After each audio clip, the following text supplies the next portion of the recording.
repeat that information for those of you who just tuned in. Police are requesting all citizens to remain in your homes until further notice. This is a very serious situation.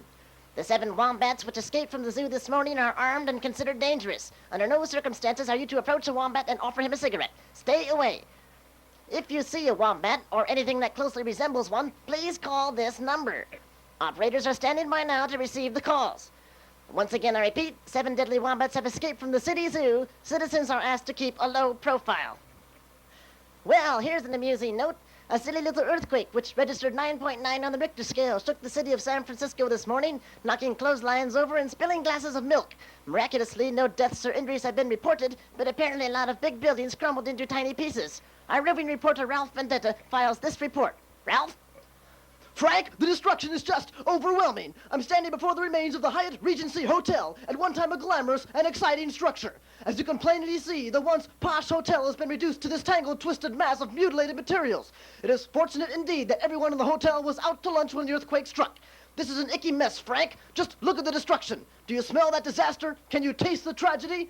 And it's ironic, isn't it? Hotel officials plan to turn this mess into, of all things, a water fountain. Truly a haunting reminder of today's horrible incident. That frozen moment. The big one. Nature's last laugh.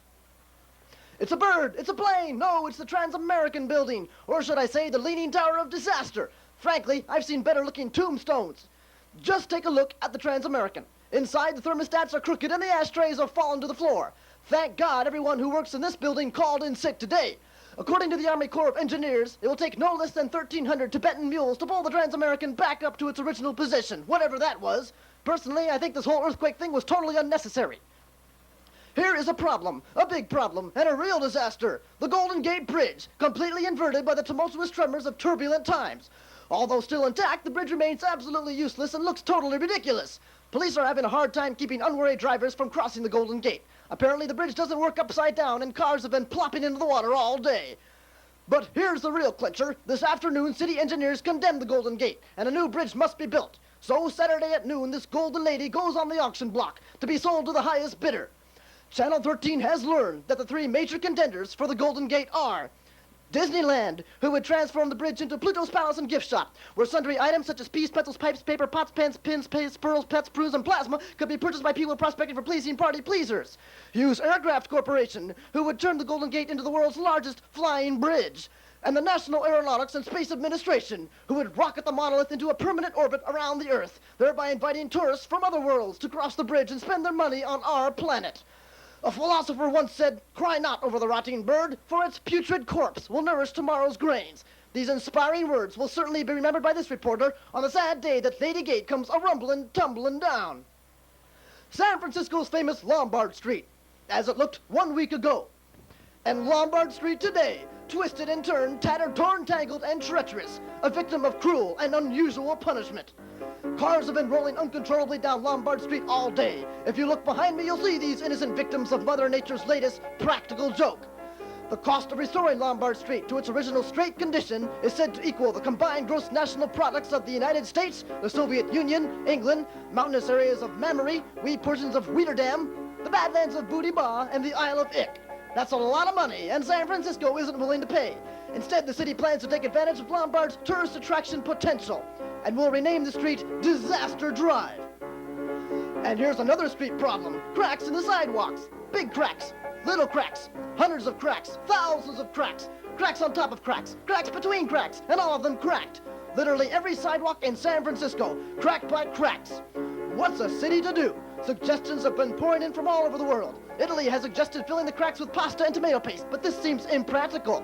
France says the cracks should be utilized as wine canals, shuttling different chablis to and fro across town, but that's a little silly.